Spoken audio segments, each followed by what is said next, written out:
ओम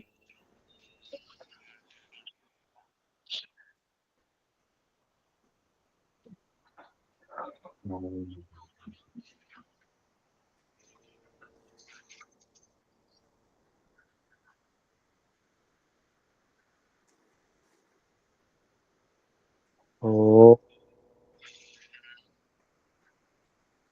योगे योगे तवस्तरम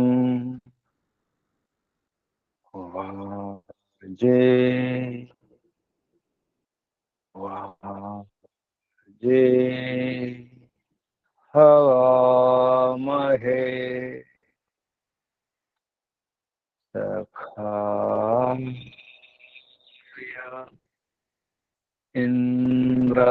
इंद्रमुतये सखाय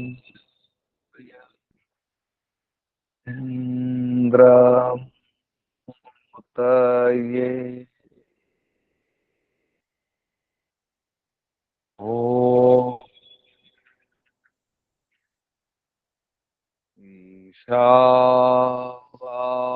ईशावास्यमिदं सर्वं यत्किंच जगत्या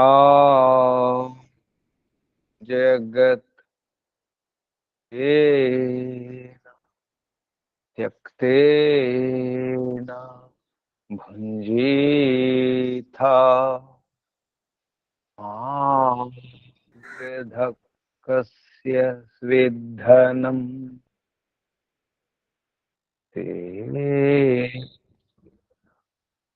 त्यक्ते भुञ्जीथा मां पृथक्कस्य स्विद्धनं मां पृथक्कस्य स्विद्धनम् ॐ योरनिलममृतमथेदम् भस्मान्तं शरीरम् ॐ क्रतो स्मरा लिभे स्मरा ऋतं स्मरा ॐ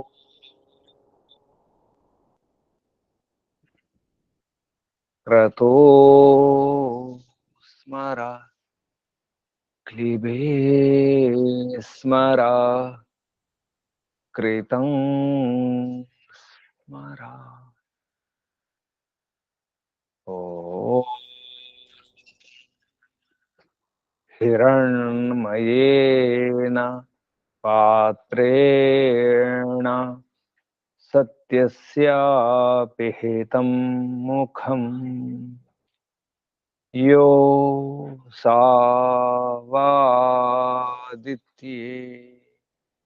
पुरुषः सो सावहम् ओ खं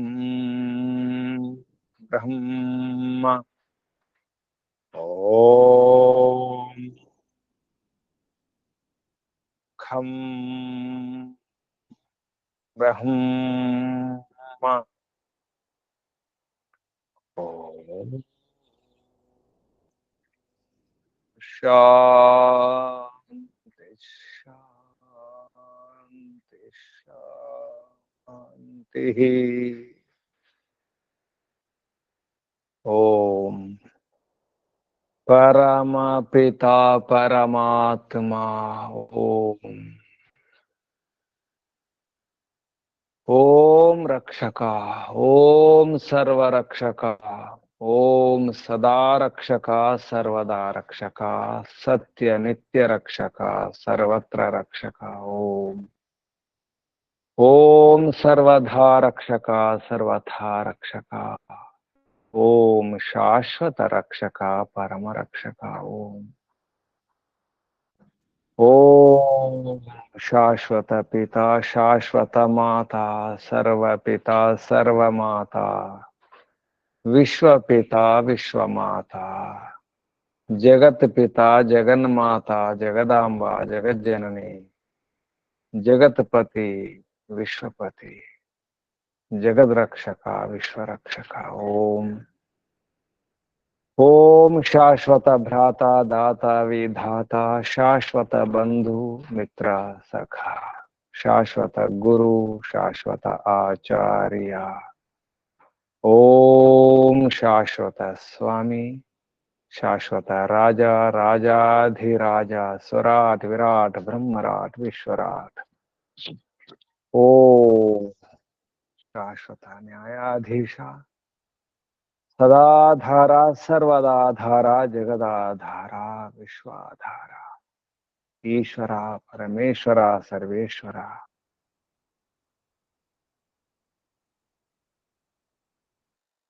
ओम ओम सर्वांतर्यामिन् सर्वभूतांतरात्मा सर्वव्यापक सर्वशक्तिमान निराकारा न्यायकारी दयालु अजरा अमरा अभया अनुपमा नित्य पवित्र सृष्टिकर्ता धर्ता हर्ता निर्माण करता निर्वहन करता निर्मूलन करता पालन करता प्रलय करता ओम ओम प्रभो ओम विभो ओम स्वयंभू ओम शंभु ओम शंभु ओम भूः ओम भुवः ओम स्वः ओम भूर्भुवस्वः प्राणदाता प्राणाधारा प्राणप्रदाता प्राणेश्वरा जीवनेश्वरा जीवनदाता जन्मदाता सर्व दुख विनाशक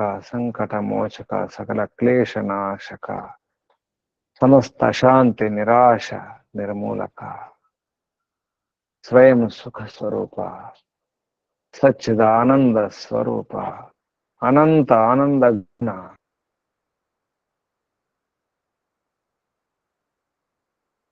दायक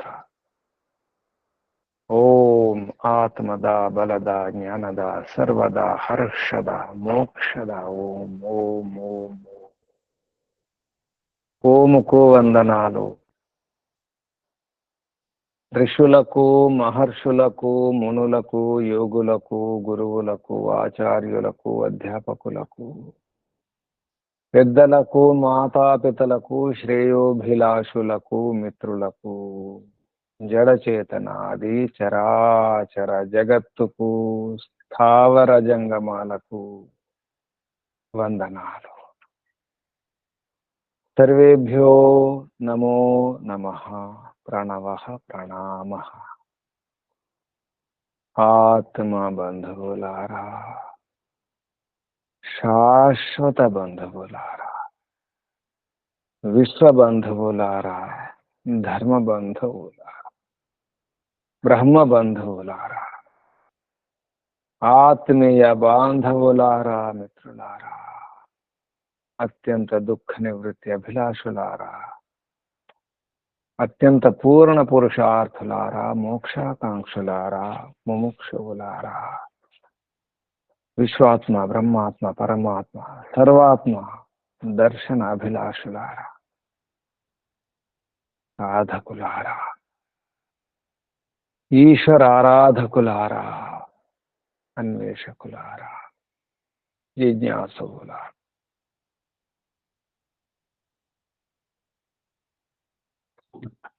కప్పుకోవడం అవసరం చలికి బాధలకు ఎండకు దుమ్ము ధూళి నుండి రక్షించుకోవడానికి ఈగల నుండి దోమల నుండి క్రిముల నుండి రక్షించుకోవడానికి దుస్తులు అవసరం వస్త్రాలు అవసరం వసించడానికి ప్రాణం వస్త్రం నివసించడానికి రక్షణ వస్త్రం వస్త్రాల అవసరం దేవతలకైనా రాక్షసులకైనా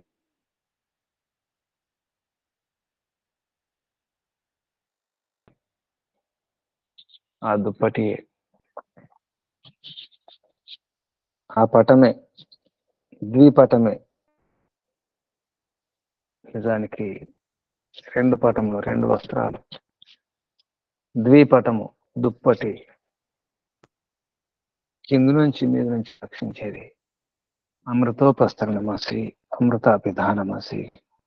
కింద నుండి రక్షణ కావాలి, పైనుండి రక్షణ కావాలి. దాని అర్థం అంత, అన్ని వైపుల నుండి రక్షణ కావాలి. రక్షణ కొరకే పరిగెత్తుతున్నాం. వర్షం వస్తుంది, గొడుగు లేదు, ఏమీ లేదు. ఏదో చెట్లు చూసుకుంటాం, ఏదో నీడ చూసుకుంటాం. ఏదో ఒక ఆశ్రయం కావాలి, నీడ కావాలి. ఎండైనా వానైనా ఏదైనా, ఎక్కడ ఆశ్రయం ఉంటే అక్కడ, ఎక్కడ రక్షణ ఉంటే అక్కడ పరిగెత్తాల్సిందే. ఇక్కడ రక్షణ లేదు, ఇక్కడ గౌరవం లేదు, ప్రమాదమే, హాని, ప్రమాదం జరగబోతుంది, హాని రాబోతుంది తెలుస్తుంది. రక్షించుకోవడానికి పారిపోతాం. రక్షణ కొరకు ఎక్కడికి పారిపోవాలి? ఇక్కడైనా, ఇక్కడైనా, ఎక్కడైనా ప్రమాదాలే, అన్ని బాధలే, సమస్యలే.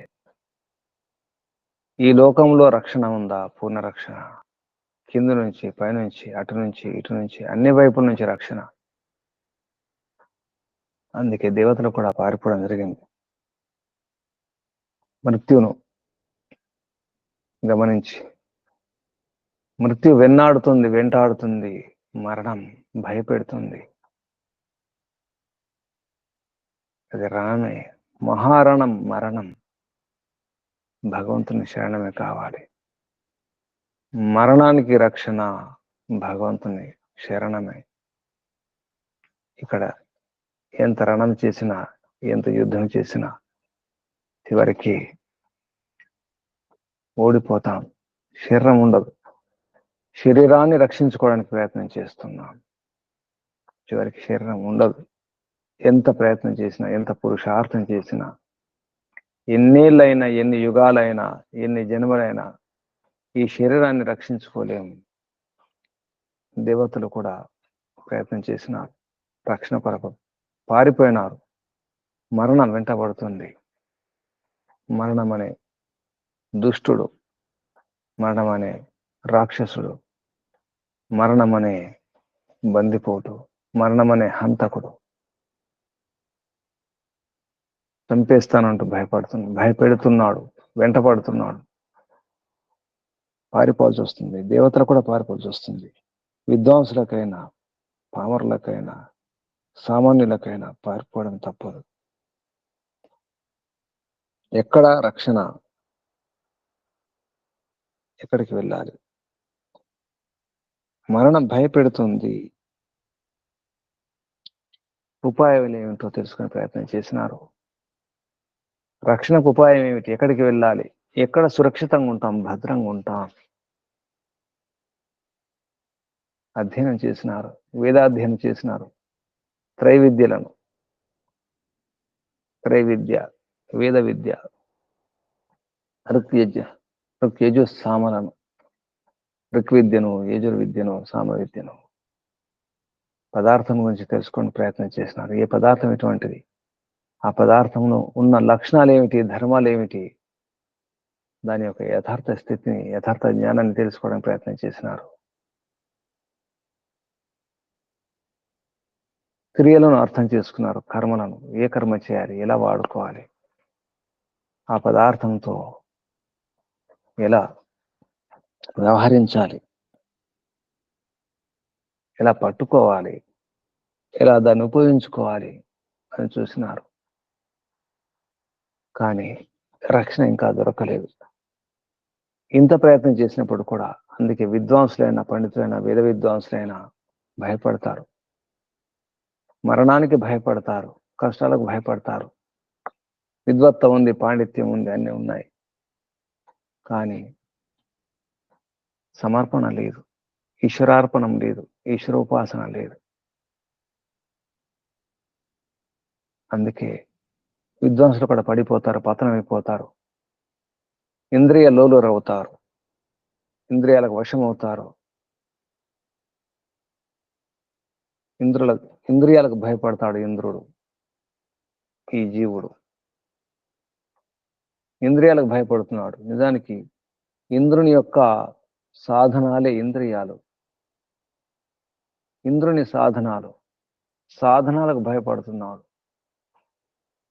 ఇంద్రుడు.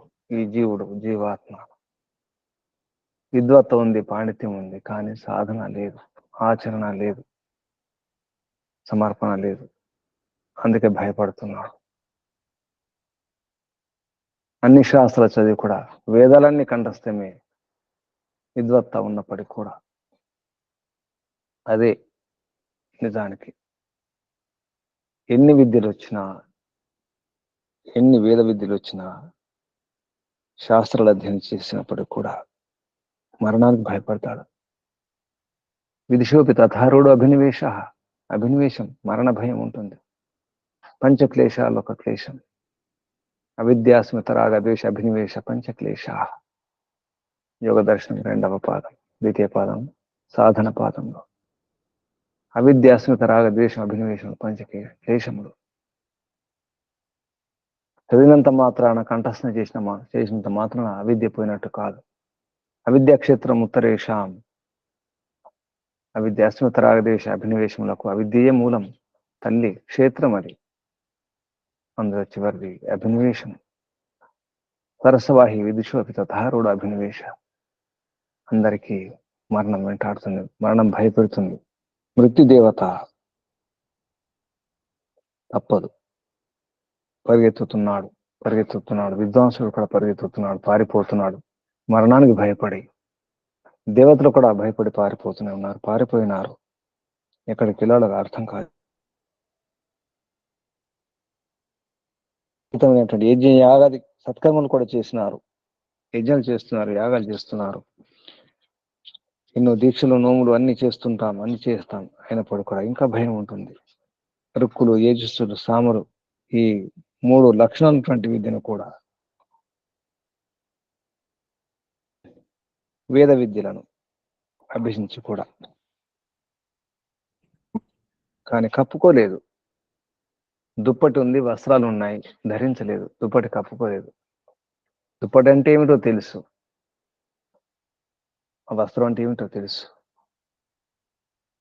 మరణానికి భయపడి మనం ఆ దుప్పటి పైన ఓం రాయించుకొని, లేదా రామ కృష్ణ అని రాయించుకొని కప్పుకున్నంత మాత్రాన రక్షణ జరగదు. కొందరు అలాగే చేస్తుంటారు, చూస్తుంటాం. మనం కూడా చేస్తుంటాం. గాయత్రి మంత్రాన్ని రాయించుకొని కప్పుకుంటాం, చెద్దర కప్పుకుంటాం. అదే ఆచ్ఛాదనం అనుకుంటాం, రక్షణ అనుకుంటాం. బయట కూడా చూస్తుంటాం.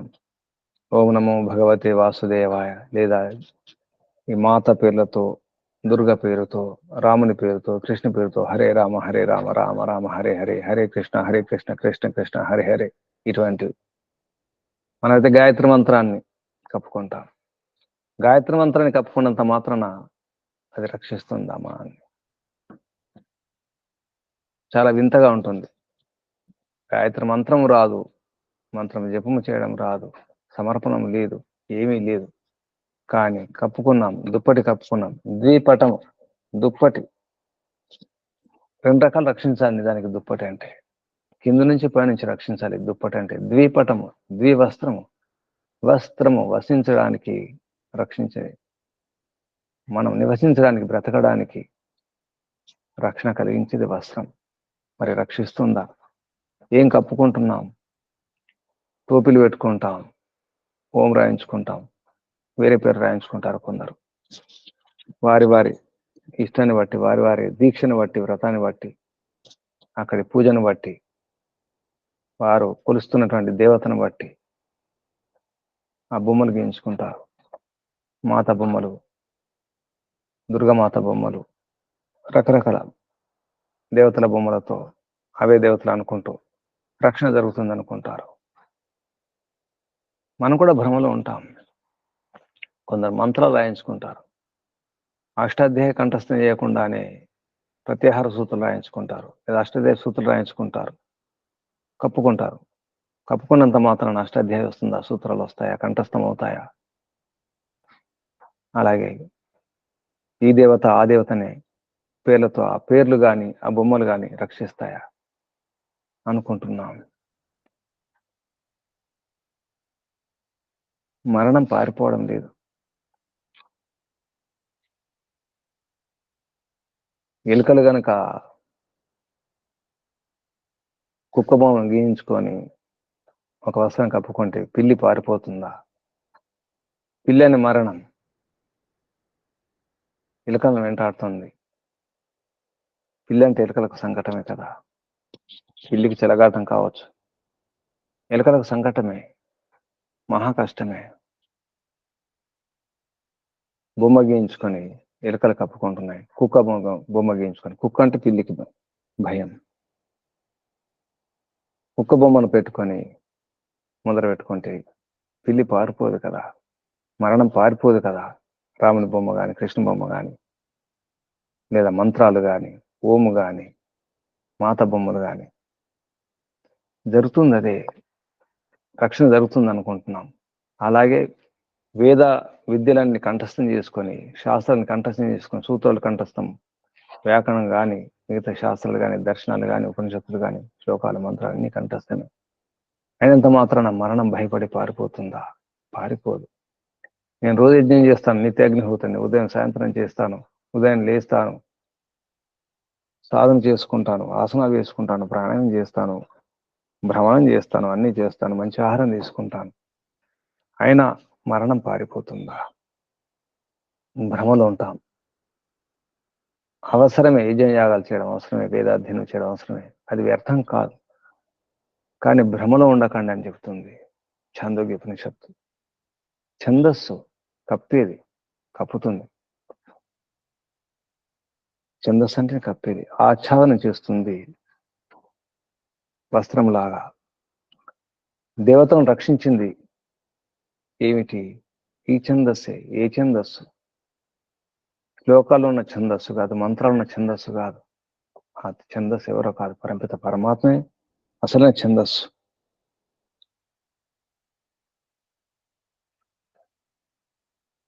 ఇటువంటి విషయాల గురించి కూడా ఛాందోగ్య ఉపనిషత్తులో చెప్పడం జరిగింది.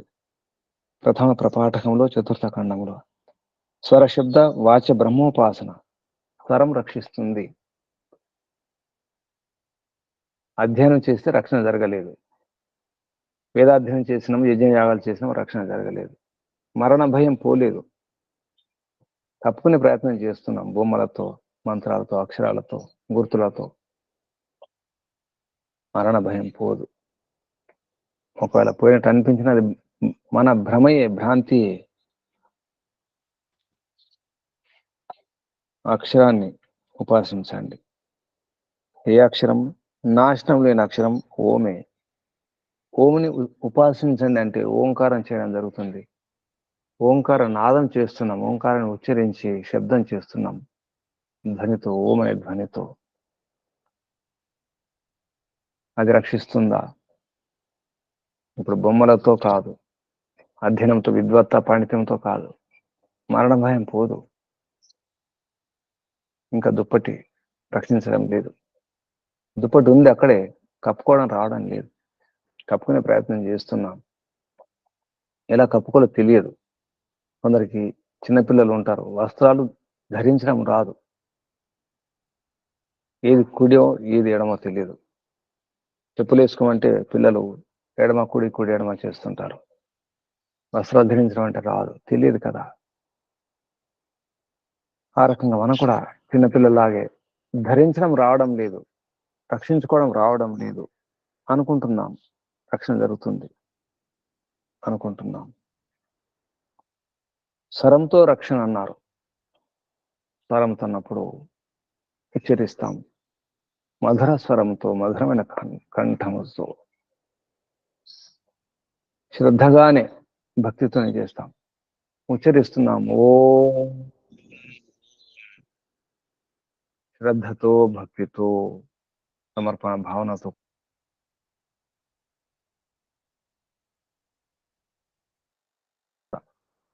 కానీ పైన పైన ఉచ్చరిస్తున్నాం. చాలా కూడా కాదంటున్నారు. ఉచ్చరించినంత మాత్రాన, ధ్వని చేసినంత మాత్రాన, నాదం చేసినంత మాత్రాన, ఓంకార నాదం, ఆ నాదమే భగవంతుడు అనుకుంటున్నాం. ఆ ఓం అనే అక్షరమే భగవంతుడు అనుకుంటున్నాం. ఒక బొమ్మ గీసుకుని అదే భగవంతుడు, అదే ఓం అనుకుంటున్నాం. ఈశ్వరుడు, పరమాత్మ అనుకుంటున్నాం, పరబ్రహ్మ అనుకుంటున్నాం. అది కాదంటున్నారు. అలా కానే కాదు. ఆ రకంగా మరణం నుంచి తప్పించుకోలేము. ఇందులో ఛాందోగ్య ఉపనిషత్తు ప్రథమ ప్రపాఠకం, మొదటి ప్రపాఠకములో 4వ ఖండములో ఏదైతే ఆరంభంలో చెప్పిన వాక్యం ఉందో, ప్రవాకం అంటారు. ప్రవాకం, ప్రవచనం, ఆ మొదటి వచనం ఏతుందో అదే వచనాన్ని ఇక్కడ మళ్ళీ చెప్పడం జరిగింది. ఆరంభంలో చెప్పిన వచనమే. ఓమితి తదక్షరం ఉద్గీతముపాసీత ఓమితి హి ఉద్గాయతి తస్య వ్యాఖ్యానం. ఓమితి తదక్షరం ఉద్గీతముపాసీత ఓమితి ఉద్గాయతి తస్య వ్యాఖ్యానం. మళ్ళీ అదే వాక్యం, అదే ప్రవాకం, ప్రకృష్టమైనటువంటి వాకం అంటే చెప్పడం అనేది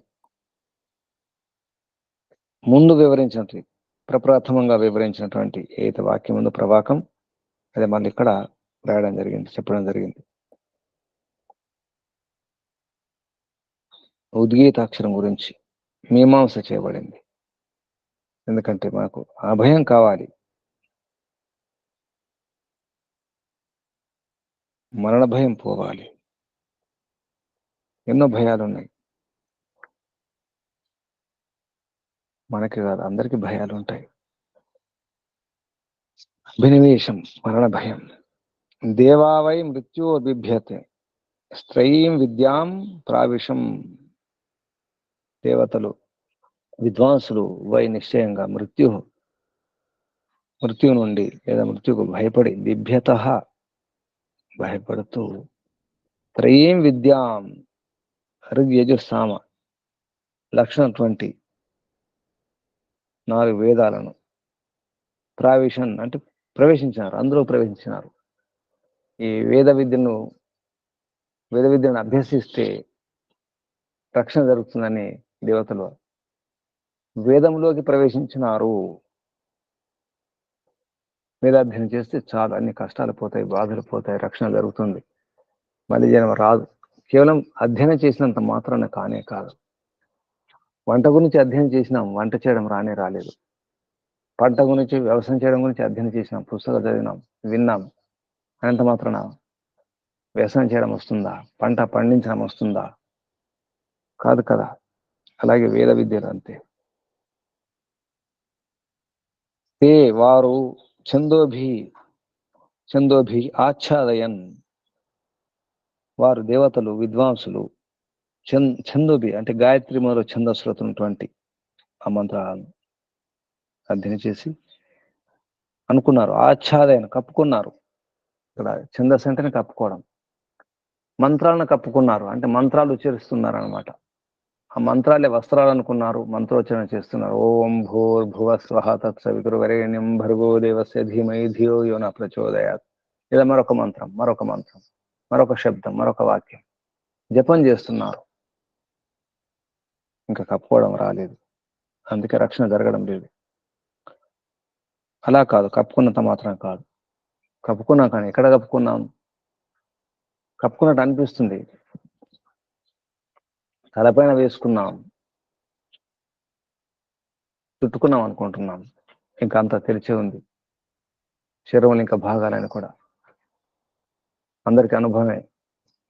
దోమలు కుడుతుంటాయి, ఒకవైపు కప్పుకుంటాం, మరోవైపు కుడుతుంటే ఉంటాయి. దోమల బాధకు మనం రకరకాల ప్రయత్నాలు చేస్తుంటాం. ఇటు కప్పుకుంటే అటు, లేదా పంకాలు వేసుకుంటాం, ఫ్యాన్లు వేసుకుంటాం. దోమలకు మందు ఫ్యాన్లు కానే కాదు. ఇటువైపు నుంచి ఆ గాలుస్తాయి, అటువైపు నుంచి దోమలు కుడుతూనే ఉంటాయి. అలాగే జరుగుతుంది ఈ విద్వాంసుల యొక్క వ్యవహారం, ఈ దేవతల యొక్క వ్యవహారం. ఇక్కడ దేవాహ విద్వాంసులు అంటే వేద విద్వాంసులు. తత్ ఛందసాం, ఛందస్త్వం, ఆ ఛందస్సు ఏతుందో అది మనం రక్షించినప్పుడే అది ఛందస్సు, అది వస్త్రం, అది చెద్దర్. చెద్దర్ అన్నా ఛందస్సు అన్నా మన భాషలో దుప్పటి, ద్విపటం. రెండు వైపు నుంచి రక్షించాలి. దుప్పటి ఎప్పుడు అంటామంటే కింద నుంచి పైనుంచి రక్షించాలి. అంటే అన్ని వైపు నుంచి రక్షిస్తేనే దుప్పటి. ఒకవైపు నుంచి రక్షిస్తే దుప్పటి కాదు, ద్విపటము కాదు. విద్వాంసులు భయపడుతూనే ఉన్నారు. ఇంకా ఓంకారం చేయండి అని చెప్పినారు ఎవరో. ఓంకారం చేస్తున్నారు, జపం చేస్తున్నారు, అయినా రక్షణ జరగడం లేదు. ఆ విషయాన్ని ఇందులో వివరించడం జరిగింది. స్వర శబ్ద వాచ్య బ్రహ్మోపాసన. నిజానికి స్వరం స్వర్గమే, స్వరము వెలుగు, స్వరం అంటే జ్ఞానం. సూర్యునితో పోల్చడం జరిగింది. స్వరానికి సూర్యునికి సంబంధం. సూర్యుడు స్వరం. అందుకే సంగీతానికి సూర్యునికి సంబంధం కూడా చెప్పడం జరిగింది.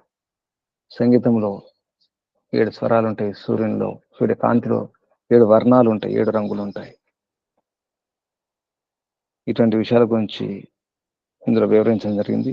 4వ ఖండంలో మనకు వర్తిస్తుంది.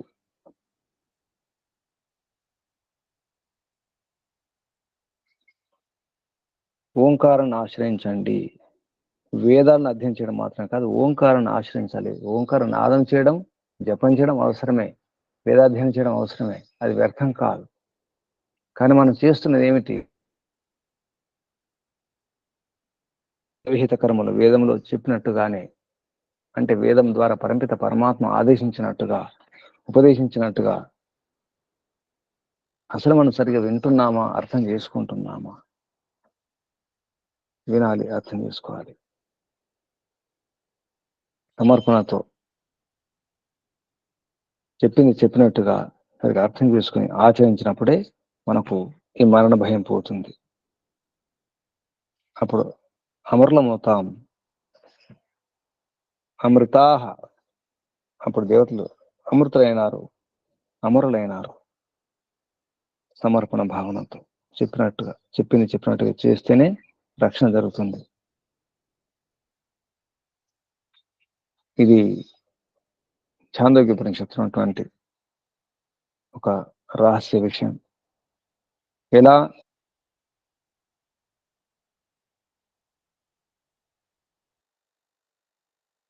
చెప్పడం జరిగింది.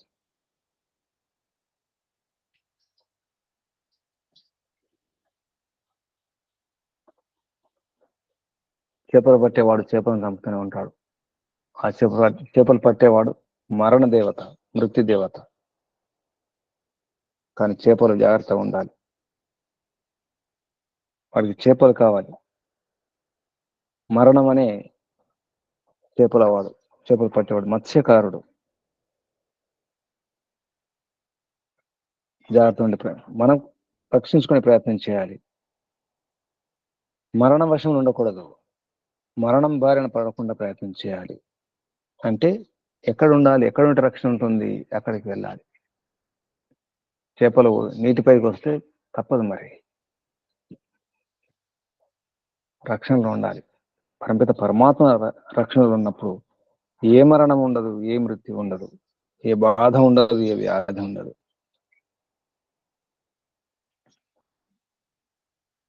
శాస్త్రాలు, వేదాలన్నీ కూడా ఉపాయాలే, మార్గదర్శనం చేస్తాయి అంతే. మార్గంలో వెళ్ళాలి కదా, ముందుకు నడవాలి కదా, గమ్యం చేరుకోవాలంటే, మోక్షం పొందాలంటే. కానీ మనకు అలవాటైపోయింది, ఈ బురదలో ఉండడం అలవాటైపోయింది, ఈ మురికిలో ఉండడం అలవాటైపోయింది, ఈ బాధల్లో వ్యాధుల్లో ఉండడం అలవాటైపోయింది. అలవాటు చేసుకున్నాం, ఇక తప్పదు. చేతగానితనం, సోమర్థనం ఆవహించేసింది.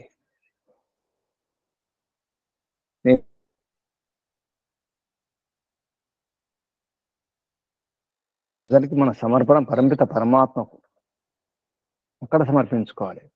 కానీ ఇక్కడ సమర్పించుకున్నాం, అందుకే మృత్యుదేవత వశంలో ఓడిపోయినాం.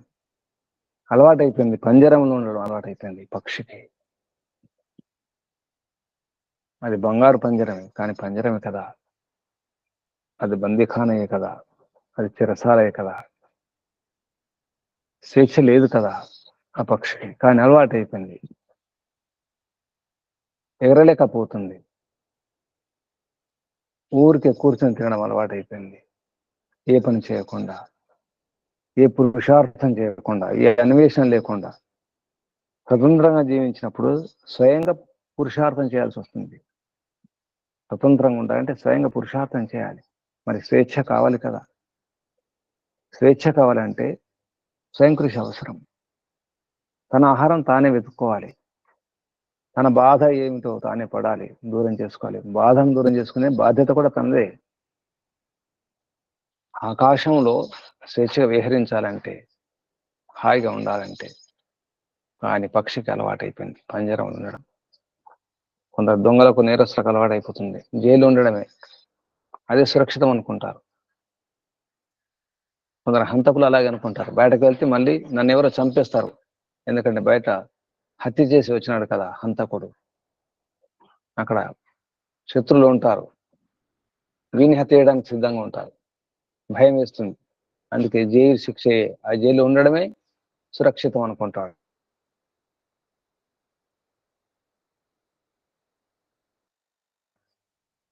బయటకు వెళ్ళాలి, మళ్ళీ ఏదో చిన్న చిన్న నేరం చేసి మళ్ళీ రావడానికి ప్రయత్నం చేస్తాడు. అదే పని మనం చేస్తున్నాం, మళ్ళీ మళ్ళీ జన్మించడానికి ప్రయత్నం చేస్తున్నాం. అక్కడే ఉండడానికి, ఆ మురికి కూపంలోనే, ఆ కష్టాల్లో, బాధల్లో, ఆ సమస్యల్లో, ఆ అశాంతిలో, ఆ భయాల్లో ఉండడానికి, ఆ రోగాలతో ఉండడానికి ప్రయత్నం చేస్తారు కొందరు. రోగాలంటే సానుభూతి అనుకుంటారు కొందరు. అయ్యో పాపం అంటారు కదా, ఆ పళ్ళు ఈ పళ్ళు తెచ్చిస్తారు కదా, ఏ పని చెప్పకుండా ఉంటారు కదా. ఇది చిన్నపిల్లల వ్యవహారం.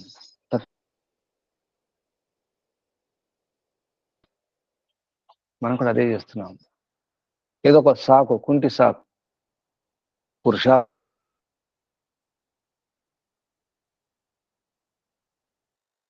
చేయలేక, ఉన్న శక్తిని, బలాన్ని, బుద్ధిని, విద్యను వాడుకోలేక కుంటుతున్నాం, అక్కడే ఉంటున్నాం. అక్కడ ఉండిపోవడానికి, కుంటడానికి ప్రయత్నం చేస్తున్నాం. కుంటికాలేం లేదు, కానీ కుంటుతున్నాం, నటిస్తున్నాం. అందుకే అక్కడే ఉంటున్నాం, ముందుకు వెళ్ళలేకపోతున్నాం, స్వేచ్ఛగా ఉండలేకపోతున్నాం. పక్షిలాగే, కొందరు నేరస్తుల్లాగే, ఖైదీల్లాగే ఖైదీ అయి ఉన్నాం, బందీ అయి ఉన్నాం ఈ పంజరంలో, ఈ అస్థి పంజరంలో, ఈ శరీరంలో. ఏ దేహమైనా, ఏ పక్షి అయినా, ఏ ప్రాణి అయినా, ఏ పశువైనా, ఏ జంతువైనా, ఏ క్రూర జంతువైనా, సాధు జంతువైనా, దేహంలో ఉండడం అంటేనే పంజరమే, అస్థి పంజరమే కదా. కాదు, స్వరాన్ని ఆశ్రయించండి. స్వహ అంటేనే ఆనందం. ఆనందాన్ని ఆశ్రయించండి. ఆనందుణ్ణి, అనంత ఆనందుణ్ణి, సచ్చిదానందుణ్ణి ఆశ్రయించండి. సురక్షితంగా ఉండండి. అదే భద్రం. యద్భద్రం తన్నాత్వ. ఆ భద్రం ఒకటే, ఏకవచనం. పరంపిత పరమాత్మ ఒకడే. అదే భద్రం, సుభద్రం, శాశ్వత భద్రం, శాశ్వత రక్షణ పరంపిత పరమాత్మే. అది ఒకటి మాత్రమే. ఆ రక్షణలో కనుక ఉంటే ఇంకా ఎవరు రాడు, ఏ యముడు రాడు, ఎవరు రాడు. మార్కండేయుని కథ, మార్కండేయ పురాణం. యముడే భయపడతాడు శివుడికి, మార్కండేయుడు శివుణ్ణి ఆశ్రయిస్తాడు.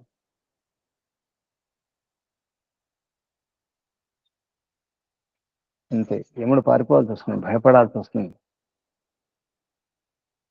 ఈ మరణమనే ఈ యముడు భయపడాలంటే మన శివుడు, మన శంభవుడు, మన మయస్కరుడు, మన శివుడు శంకరుడు, మన శంభుడు స్వయంభూ, శంభూ, శంభు, సమ్యక్ భూ, సరిగా తనకు తానే తయారైన వాడు, తనకు తానే స్వయంభూ, తనకు తానే ఉన్నవాడు, భూసత్తయం, తన అస్తిత్వం తనే చేసుకున్నవాడు, స్వయంభూ, శంభు,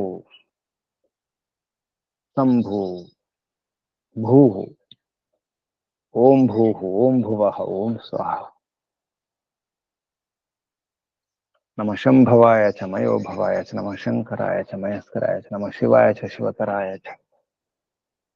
మన మాతా పిత, భ్రాత, దాత, విధాత, గురువు, ఆచార్యుడు, రాజు, రారాజు, న్యాయాధీశుడు, జగదీశుడు, జగత్పతి, విశ్వపతి, జగద్రక్షకుడు, విశ్వరక్షకుడు, సర్వరక్షకుడు, సదారక్షకుడు, శాశ్వత రక్షకుడు, సత్య నిత్య రక్షకుడు, అంతటా రక్షించేవాడు, సర్వత్ర రక్షకుడు, అన్ని రకాలుగా, అన్ని విధాలుగా, అన్నిసార్లు, సర్వధా అన్నిసార్లు, సర్వథా అంతటా అన్ని రకాలుగా రక్షించేవాడు పరమిత పరమాత్మయే. అసలు మన దుప్పటి, మన ఛందస్సు పరమిత పరమాత్మయే. అప్పుడు ఇవన్నీ ఉపయోగపడతాయి. మన వేద విద్య అధ్యయనం కానీ, ఆ ఓంకార నాదం కానీ, ఓం జపం కానీ అప్పుడు ఉపయోగపడతాయి.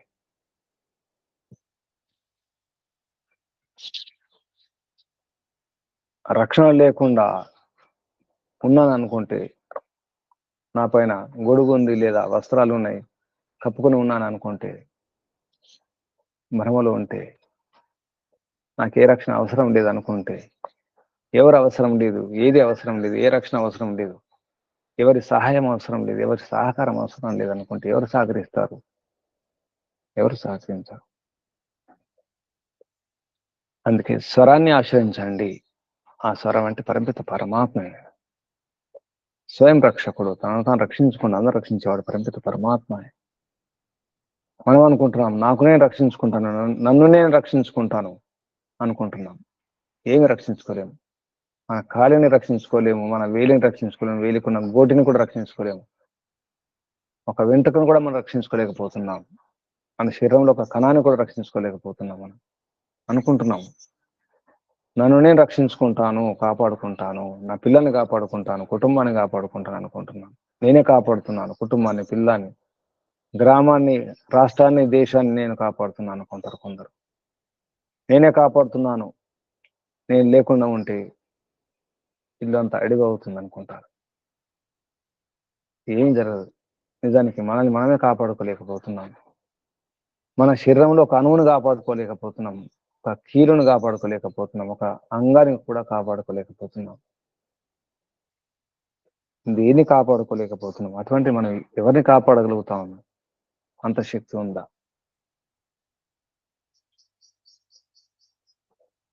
అందుకే సాధన చేసి అర్థం చేసుకుని మరణాన్ని లంఘించాలి.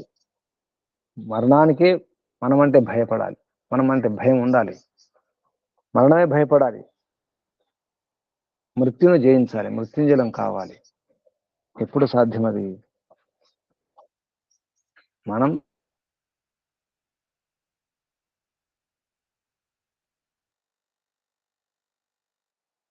రక్షణలో ఉన్నప్పుడు, సురక్షితంగా ఉన్నప్పుడు, మనకు అండ ఉన్నప్పుడు. మన అండ ఎవరు? అక్కడ అక్కడ ఉన్నప్పుడు భయపెట్టగలుగుతాం. చిన్నపిల్లలు ఉంటారు, అమ్మ ఉండాలి. కుక్కలు కూడా అలాగే ఉంటాయి, యజమాని ఉంటేనే అరుస్తుంటాయి, యజమాని వద్దకు వచ్చి భయపెడుతుంటాయి, ఒంటరిగా ఉంటే భయపడుతుంటాయి. మన యజమాని, మన స్వామి, శాశ్వత స్వామి, శాశ్వత యజమాని, మన రాజు, రాజాధిరాజు పరమిత పరమాత్మే. రాజు వద్ద ఉన్నప్పుడు, రాజు యొక్క అధికారం ఉన్నప్పుడు అందరిని భయపెట్టవచ్చు. మనకు అధికారం లేకపోవచ్చు, బలం లేకపోవచ్చు, శక్తి లేకపోవచ్చు, కానీ మన అండ ఉంటే చాలు. మన వెన్నుదన్ను పరమిత పరమాత్మే. నిజానికి శాస్త్రాల యొక్క ఉద్దేశం ఇదే, వేదాల యొక్క ఉద్దేశం ఇదే, ప్రయోజనం అదే. ఈ రకంగా స్వర విద్యతో పరమాత్మను ఎలా అర్థం చేసుకోవాలి, మరణం నుండి ఎలా రక్షించుకోవాలి అనే విషయాలను కొంత తెలుసుకునే ప్రయత్నం చేసినాం. ఇటువంటి ఎన్నో విషయాలు ఉన్నాయి. మీకు ఎన్నో సందేహాలు కలగవచ్చు, ఎన్నో ప్రశ్నలు ఉండవచ్చు, సంశయాలు. వాటి గురించి మీరు అడిగే ప్రయత్నం చేయండి. మీకున్నటువంటి సందేహాలు, సంశయాలు, ప్రశ్నలు విషయాన్ని ఇక్కడ ముగించేస్తాను. ఓం శం శమోం. పరమపిత పరమాత్మక ఋషులకు, మహర్షులకు ధన్యవాదాలు అర్పిస్తూ ఇప్పుడు శంక సమాధానం, ప్రశ్నలు, సందేహాలు ఉంటే అడగండి, మీ అనుభూతి కూడా చెప్పవచ్చు. ఓం శం శుభం శమోం.